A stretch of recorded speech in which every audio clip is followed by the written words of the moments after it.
Well, good morning. This is Tim, and this is Mountain Wisdom.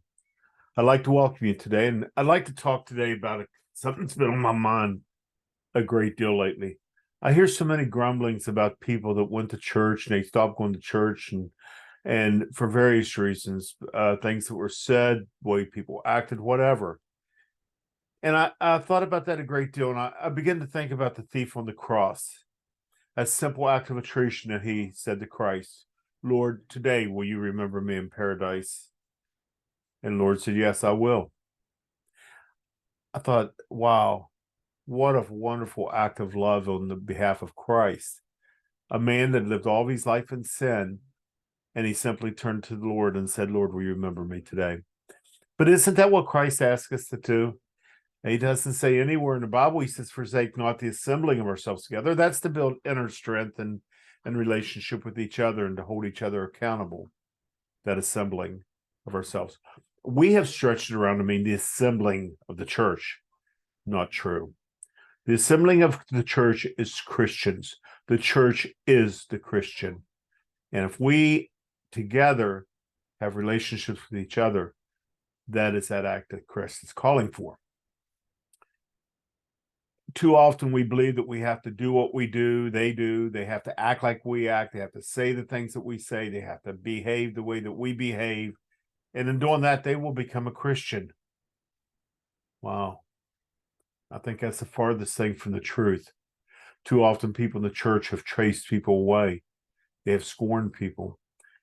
They have made fun of people. Maybe not to their face, but behind their back they did.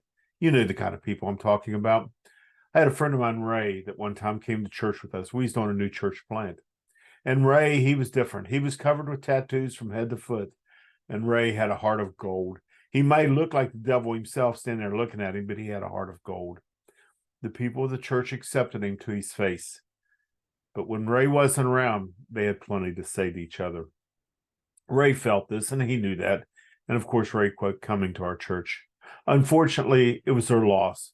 Ray went to be with the Lord a few years later, a very young man when he passed away. But still, he knew Christ, and Christ knew the heart of Ray. And isn't that the truth? Christ must know our heart. Folks, these are just simple thoughts from a simple man about wisdom. I think too often we spend too much time criticizing people for not looking like we look, or dressing like we dress, or sing the songs we sing, or having the books that we have on our bookshelves, or following the steps which we take. Too often that criticism chases them out of the church. We need to listen to God about what he truly says. We need to accept people the way that he intends us to accept them. Folks, we, the people, are the body of Christ, the building of Christ, not the stone structure at the corners of Fifth and Main. We are the church of Christ. Our hearts. We need to let people into our hearts and accept them. Folks, salvation can take place on a Monday morning, having donuts and coffee with a friend, or Thursday night at a prayer meeting at your house, or on the golf course, believe it or not, and having prayer. A lot of fine Christians play golf, go camping, boating, whatever. Christ can be everywhere with us. Well, folks, this is a simple thought from Mountain Wisdom. Be kind to those that you're around every day. You never know when it might not be their last. Be accepting and loving. A simple act of attrition goes a long way. From Mountain Wisdom, this is Tim, and you have a glorious day. Goodbye. Till next time.